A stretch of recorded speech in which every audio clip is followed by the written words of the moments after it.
नमस्ते, Vande Mataram. Revolution India channel पर आप सबका हार्दिक स्वागत, अभिनंदन।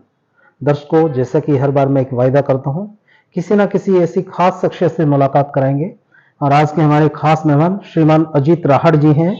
आपका रिवॉल्यूशन इंडिया चैनल पर हार्दिक स्वागत, अभिनंदन माननीय महोदय। बहुत बहुत धन्यवाद भाई जी। सर, आप एक 30 दिन की पूरे हरियाणा प्रदेश की आप एक यात्रा पे निकले हुए हैं सह-परिवार।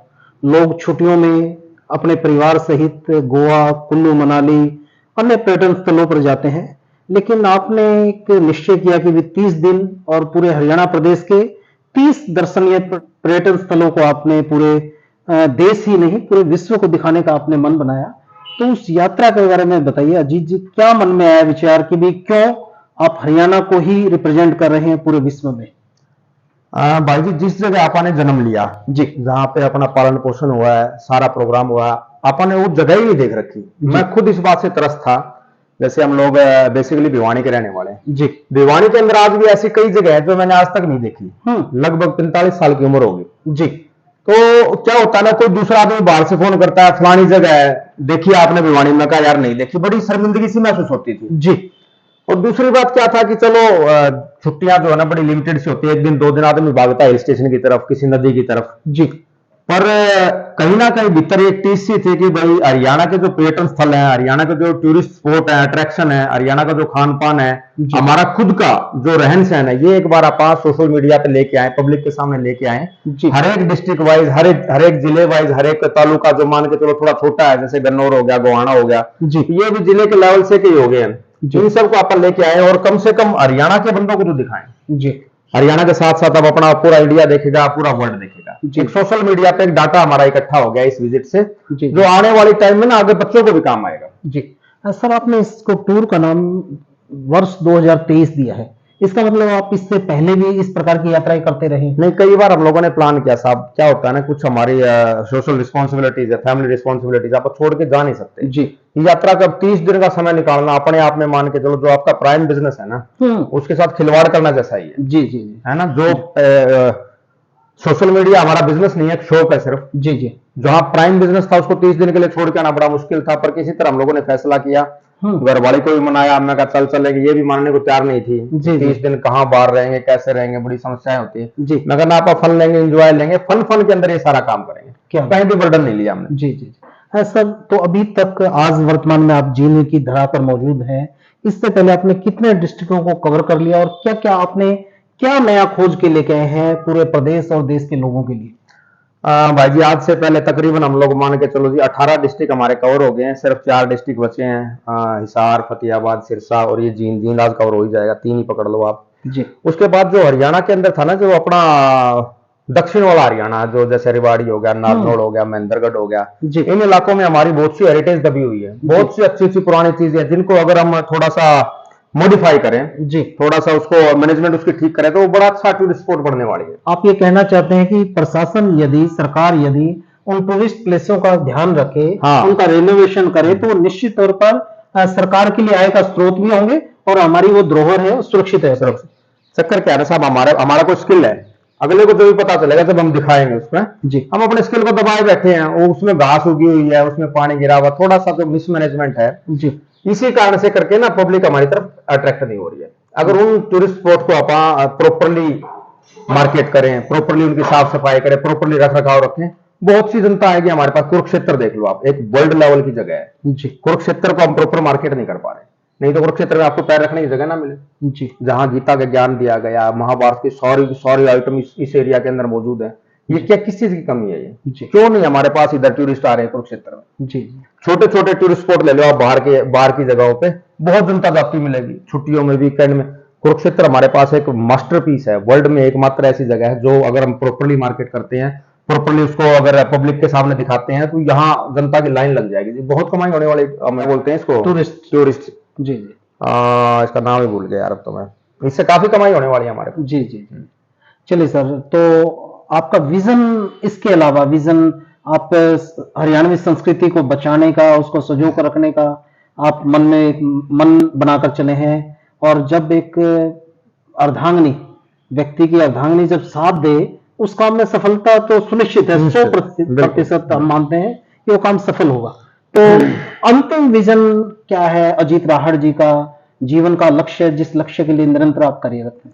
सब मैं बताता हूँ आपको। जो हमारा एक मेन उद्देश्य है वो है अपना जीवन को बिल्कुल फनी वे में, एंजॉय वे में सेलिब्रेट करते हुए जीने का। क्या बात है। जो पति पत्नी के रिलेशन है, भाई भाई के रिलेशन है, माँ बेटे के रिलेशन है, इन सब रिलेशनों में थोड़ा भारीपन सा आया हुआ है आज जी। अहंकार की वजह से, ईगो की वजह से। हम्म। हम चाहते हैं कि ये सारा दूर हो। क्या बात है। पति पत्नी का रिलेशन बिल्कुल एज ए फ्रेंडशिप हो। दोनों उठ के ना सुबह उठते ही उनका आपस में किसी बात को लेकर कोई मनमुटाव नहीं, हंसते खेलते बड़े प्यार से जीवन व्यतीत करें। इसके अलावा कोई दूसरा अपना जो हरियाणवी संस्कृति है जो थोड़ी मॉडर्नाइजेशन के चक्कर में हल्की हल्की विलुप्त होती आ रही, उनको भी एक बार जो नई पीढ़ी है उसके सामने लेके आए। नई पीढ़ी काफी यूज कर रही है सोशल मीडिया, इसके माध्यम से वो सीखेंगे कैसे हमारे बाप दादे परदाते रहते आए हैं। आज से पहले पुराने टाइम में देख लो, अभी ये स्ट्रेस का माहौल आया है। हमारे जो बाप दादे थे उनमें पति पत्नी में कितने अच्छे रिलेशन होते थे, भाई भाई में कितने अच्छे रिलेशन होते थे, आपस में जो रिश्तेदारियां होती थी, साला जीजा हो गया, चाचा ताया हो गया, मामा फूफा हो गया, सबके अंदर इतना अपनत्व का भाव था कि आप आज याद करते तो मैं वो मिस होता है अंदर से कि यार कैसे वो टाइम चला गया। अब स्ट्रेस इतनी आ गई है जी, पति पत्नी आपस में झगड़ रहे हैं, भाई भाई आपस में झगड़ रहा है, बड़ी इरिटेशन वाला जो है ना लाइफस्टाइल बनी हुई है। इसको हम लोग चाहते हैं कि दूर करें, एक हल्की फुल्की वे में। लाइफ बड़ी बहुत भारी अपॉर्चुनिटी हम लोगों को मिली हुई है। शुक्र सिर्फ इतना है कि फ्री में मिल गई। अगर इसके पैसे लगे होते ना हमारे तो हम इसकी कदर करते, हम इसकी कदर नहीं कर रहे, समय की कदर नहीं कर रहे हैं, लड़ाई झगड़े में, ईगो इश्यूज में इसको वेस्ट कर रहे हैं। मैं चाहता हूं कि पूरा का पूरा अपना प्रदेश, पूरा का पूरा वर्ल्ड प्यार प्रेम से हंसते खेलते लाइफ को लेके जाए। जिस दिन आपके पास यमराज आते हैं तो आप उसको थैंक यू बोलते हैं, जी थैंक यू यमराज, मैंने फुल एंजॉय किया, चलो मैं चलता हूँ आपके साथ। क्या बात। मरते हुए भी आपको कोई इरिटेशन नहीं होनी चाहिए। क्या बात है, क्या बात है। अजीत जी, जब मैं आपसे मिलने का मेरा मन हुआ, मैंने आपका देखा रेस्ट हाउस में आप रुके हुए हैं, तो मैंने आपके फैन फॉलोइंग्स को देखा। एक आपका फैन स्पेशल, आप उसको पता है कि आप जींद पहुंच गए, आपके लिए प्यार के, जैसे सुदामा अपने सुदामा चावल लेके आता है, ऐसे वो लेके आया आपके लिए। तो इस प्रकार का जब आपको हर डिस्ट्रिक्ट में, आपको कहीं कहने की आवश्यकता नहीं कि मैं पहुंच रहा हूं, मेरे से मिलो, आपके फैन फॉलोइंग्स ऑटोमेटिक आपसे मिलने आते हैं, तो कैसा महसूस करते हैं?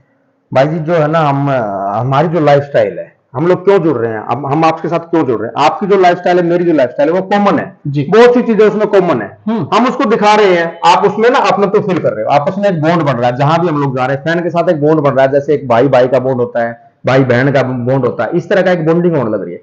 वो लोग वेट कर रहे हैं कि मेरा भाई आ रहा है, उनको लग ही नहीं रहा को पहली बार मिल रहे हैं, ऐसा किसी को नहीं लग रहा है, सबको ऐसा ही लग रहा है कि जैसे ये तो जन्म से मेरे साथ है। वो एक बॉन्डिंग बन गया है, वो सिर्फ इस मोबाइल के माध्यम से बनी है जी। बार बार धन्यवाद करने चाहेंगे। टेक्नोलॉजी हर बार बुरी नहीं होती है, बहुत बार अच्छी भी होती है, जिसके मिस यूज भी है, यूज भी है जी। और इसी करके जो ये प्यार की एक बॉन्डिंग बनी है हमारे बीच में, जो देखने वाले हैं और हम लोग हैं, बिल्कुल कॉमन है, सबकी लाइफस्टाइल कॉमन है, थिंकिंग कॉमन है।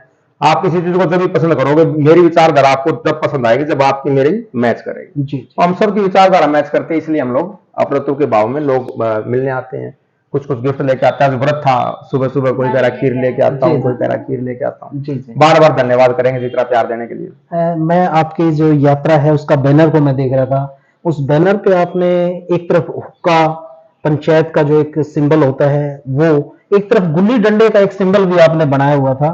ये मन में विचार कैसे आया? और लास्ट में मैं अंतिम निवेदन आपसे, जाते जाते युवाओं को आप क्या मैसेज देना चाहेंगे, किस प्रकार से वो नशे की लत से दूर हों और जीवन में सफलता और सुख शांति उनके जीवन में रहे?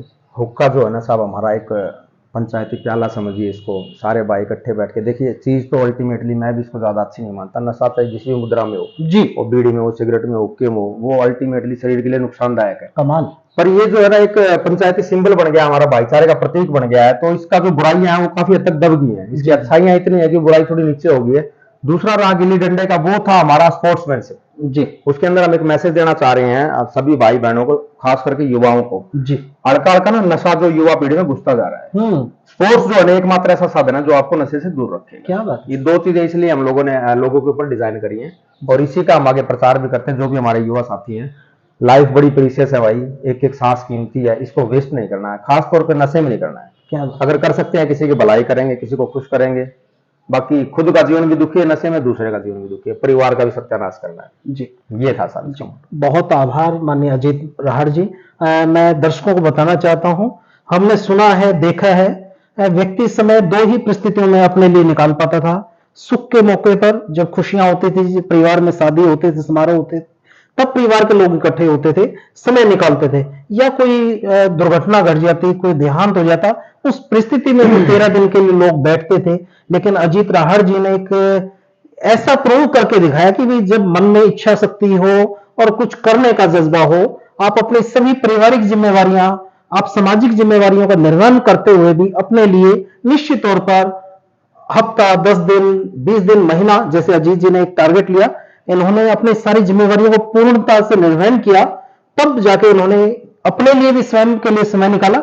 और जब व्यक्ति स्वयं के लिए समय निकालता है, निश्चित तौर पर उसके जीवन में अनेकों उन्नति के मार्ग प्रशस्त होते हैं। और वो फिर व्यक्ति अपना जीवन ही श्रेष्ठ नहीं बनाता, वो देश व समाज का जीवन भी श्रेष्ठ बनाने में अपना महत्वपूर्ण योगदान देता है। मैडम आशा जी हमारे साथ मौजूद हैं और मिस्टर अजीत राहड़ जी के अर्धांगिनी हैं आप। और इस जो संकल्प जो लेके चले हैं अजीत जी, उस संकल्प के आप सहभागी हैं। तो आप क्या मैसेज देना चाहेंगे उन सभी महिलाओं के लिए जो बतौर अर्धांगिनी अपने पति के विभिन्न कार्यों में योगदान देती हैं? किस प्रकार से सफलता का मंत्र क्या है मैडम आशा की तरफ से? मैं तो यही कहना चाहूंगी अपनी सभी बहनों को, भैया अपने पति के साथ कंधे से कंधा मिलाकर चलना चाहिए। मतलब देखिए, ये लड़ाई झगड़े इनमें कुछ रखा ही नहीं है, टाइम वेस्ट करना ही है। आगे जाके ऐसे समझ में भी आती है, जैसे शुरू होती है अपनी लाइफ, वहां से लड़ाई झगड़े चालू करते करते करते आधी उम्र निकाल देते हैं। वहां जाके कुछ समझ में आता है कि भाई ये टाइम वेस्ट कर दिया हमने।